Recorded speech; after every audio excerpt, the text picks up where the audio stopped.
Good evening and welcome to Estuary TV News. I'm Hugh Riches. Tonight we'll be celebrating the 80th anniversary of Cadwell Park, Biker Mecca, and I'll be talking to a dog listener. But first, it's over to James Dunn for the news headlines.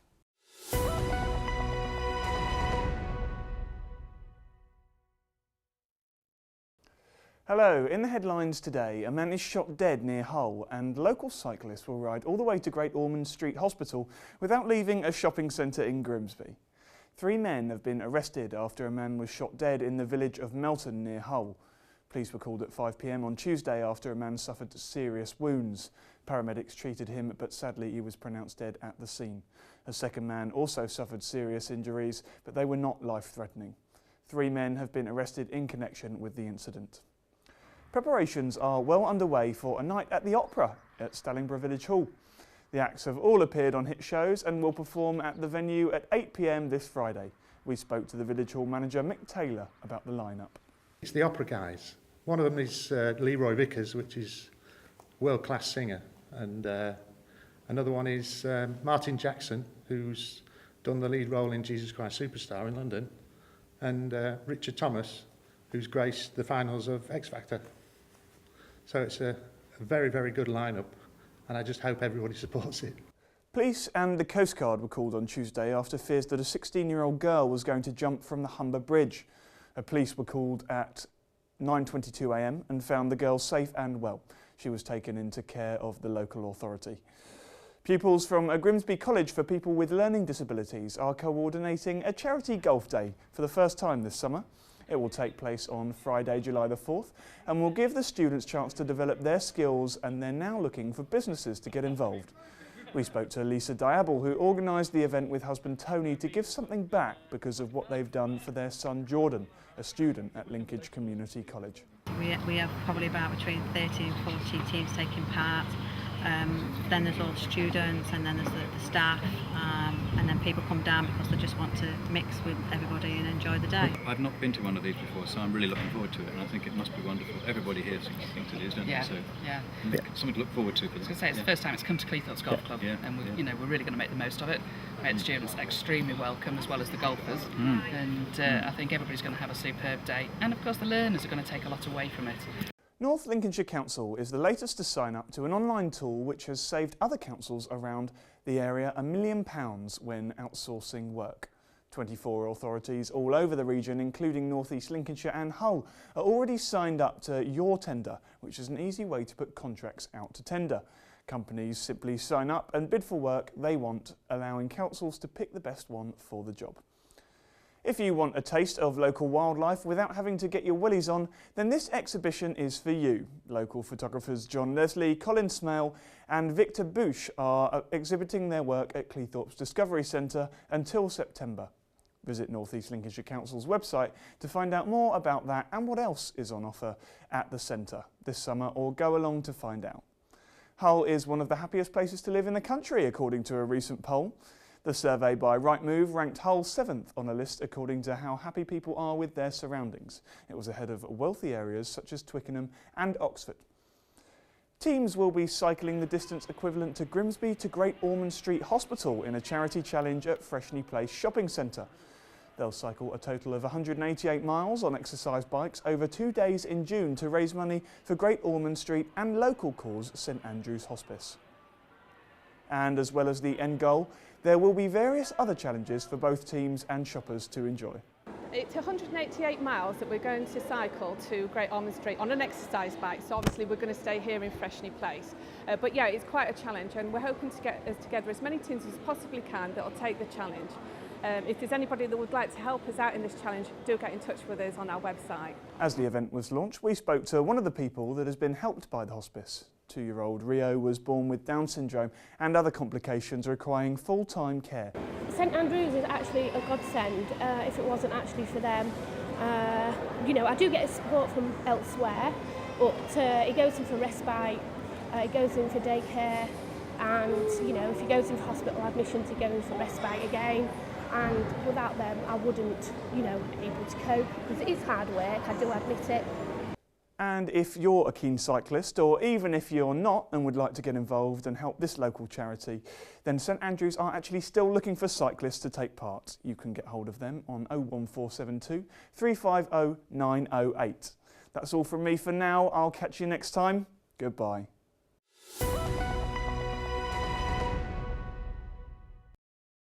Cadwell Park opened in 1934, one of Britain's premier racing circuits, specialising in motorbike competitions. James Dunn visited the petrol-head capital of the Wolds. It's the kind of legendary sporting story that could inspire a Hollywood movie. The iconic day Lincolnshire lad Derek Chatterton beat multiple Grand Prix motorcycle champion Giacomo Agostini at the track just a few miles from where he grew up, Cadwell Park. That was a big moment for British motorsport, especially for a local rider to beat such an international star. Yeah, it was a great day. There was thousands of people here and I could hear them all cheering over the top of the motorbikes, and when I passed Agostini it was really one of the best moments of my racing career. And on August 3rd, Derek will ride that bike on that track again. The legendary win is just one of the iconic motorsport moments that will be celebrated as the track gears up for a special event to mark its 80th year. Well, I've been coming here approximately 66 years, since I was about 10 years old. Oh yeah, I've got good memories of different times and different things like, and the weather. I've been here when it's been snowing and one thing or another like. The good times have been dry and wet and all that like, yeah. Well, this year is the 80th year of Cadwell Park. So back in 1934, the track started out as a dirt track for bikes, and 80 years later we're still going strong and bigger and busier than ever. Yeah, I mean, just here today alone there's some fantastic machineries like MV Augusta, which was the bike to have in the 70s of Giacomo Agostini. There's bikes worth millions of pounds really. There's a variety of early Yamahas, Hondas, Fords, proper works bikes that very rarely come out. And Derek won't be the only local boy riding on that day who knows just how important it is to have a track like Cadwell nearby. Down at Cadwell Park on race day, you ought to see the banking over there across from the start line, up on the mountain and different places. It's absolutely heaving. It's one of the most one of the biggest events that people go to. It's most popularly attended and stuff, and to have your local fans there, there's sometimes a few banners out and a few people cheering us when I'm on the start line. It's a great feeling to have. But is it just for petrol heads and bike fanatics? No, not at all really. I think it's anyone who's interested in the history of Lincolnshire probably, the history of Cadwell Park. It's a great place to be on a summer's day. I think anyone who comes will have a great day. And whether it pulls in a new crowd or not, with 3 races and some of the most impressive bikes of the last 50 years, enthusiasts are going round the bend for this anniversary event. James Dunn, Estuary TV News.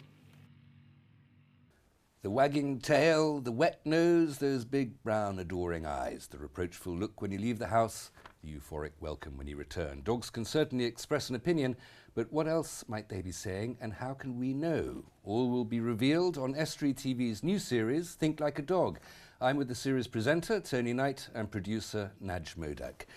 Gents, thanks very much for coming in. Thanks for having us here. Thank you. How can we understand our dogs better, Tony?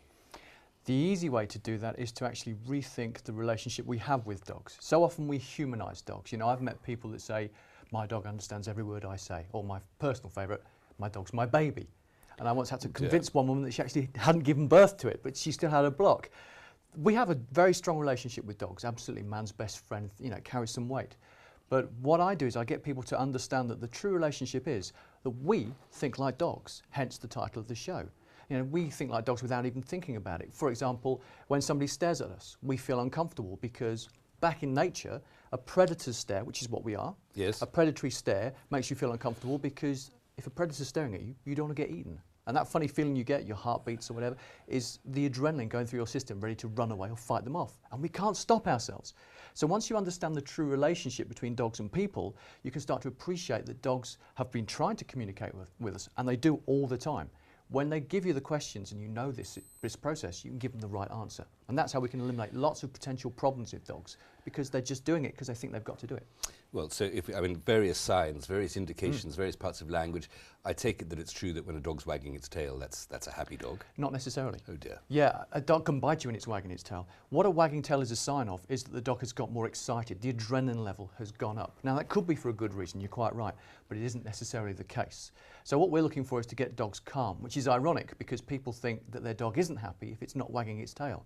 And what we love is when we see a dog lying down and going, and just relaxing. And some people go, you've depressed my dog. Well, I haven't depressed it. Your dog's relaxed. So it's getting people to understand the true signals that dogs are trying to give them so we can accurately judge what's going on with our dogs. A dog that's all in your face is not necessarily happy. It's in a stressed condition. Now, you've produced this show. They say one should never perform with children or animals. What's it been like making a show about dogs? It's been interesting making a show about dogs. I mean, myself, I've been a bit apprehensive around dogs in the past. And I've learnt a lot while working with Tony because it's not just about dog owners watching the show. It's about other people. It caters for the people as well. Like myself, I haven't got a dog. I've never had a dog. Right. But I've learnt a lot. And over the last few weeks, I feel more confident around dogs. We were filming yesterday, and when we got there, and I was a bit apprehensive about going in, where this dog was barking at me. Towards the end, I was fine, walking past it. And when we went back to Tony's, and you've got lots of dogs, I wasn't as nervous as I would be. I felt more confident. It's because it's knowing how you should behave around dogs, or how you should respect and treat dogs, yep. And they'll give you the same respect back. It can be confusing when they're showing you their teeth. You think that they're going to bite you, but in fact they're just smiling at you. I've never thought about it like that. Not quite, but yes, yeah. When you give people the right information, they can make the right decision. For example, over 95% of dog bites around the world happen because people go up to dogs. And there are some dogs, because of their personality, that go, leave me alone, respect my personal space. So I teach everybody, if you want to fuss a dog, call the dog to you. Then it's not being forced into it, it's got the choice. Well, a simple thing like that can change a lot of strife. I've always had dogs, and I've grown up very comfortable with them. In fact, would be rather uncomfortable without them. But if they're giving me signals, which I think I can understand, and on the whole, when they yelp and scrape at the door, that's when they want to get. It's not very difficult for the fundamentals. But what about the signals I'm giving out that they're understanding? What am I saying to them? On the whole, I'm very affectionate to them. That's what why would you have dogs if you weren't? But absolutely correct, Hugh. And look, you can be as affectionate as you like with a dog, but there are certain rules that dogs respect that once you understand them, you can do it correctly. For example, when I come home, my dogs are pleased to see me, which is relieved if you think about it. I've been gone for a while, anything could have happened to me. And so when I come back, they go, right, we need to find out if you're still the one we can trust. So we're going to try and get your attention when we say. I think it's like playing Simon Says with your dogs. If you asked for the attention, fine. If you didn't, the dog's trying to get your attention when they say. And if they get it when they say, and some dogs can jump at you, bark at you, bring you toys, lean on you. They've got a whole list of tricks that they use to try and get what they want. They do lean. I've had generations of dogs who'll stand there, turn slightly away from you and lean their back ends into your knees. And if you go, yes, did you want to fuss? The dog went, gotcha. And so they're very tricky. They're intelligent animals. But if they get what they want on their terms, unfortunately that puts them above you in the whole pecking order, which means they think they might be responsible for you. And if they think they're responsible for you in a world they don't understand, that's where you get dogs that are aggressive or have separation anxiety, chew the house to pieces, they bark all the time, because they think they're responsible for everyone else. And they become the leader of the pack, as it were. Because nobody else can do it as far as they're concerned. So we show people how to show them that the dogs can trust them with the job. So dogs are very intelligent. I've known several dogs who can spell the word W-A-L-K. Yes. How literate can they be? Do you know what that is? It's just a pattern where the dogs understand that means they go out. Look, some people only have to put on a certain pair of shoes or a certain coat or get the lead out and they just lose the plot. So I get people to actually, if they're spelling the word walk, I'll say it and I'll keep saying it. If the dog's going crazy, I'm waiting for the dog to stop going crazy before we move on to the next stage. Because if the dog takes over before you've even left the house, do you think it's going to listen to you out there with all the distractions? Nudge, Tony, thank you both very much for coming in. That's all we have time for this time, I'm afraid. If you have a story for us, please email news@estuary.tv or contact us via our Twitter or Facebook pages, or give us a call on 01472 315561. Until next time, goodbye.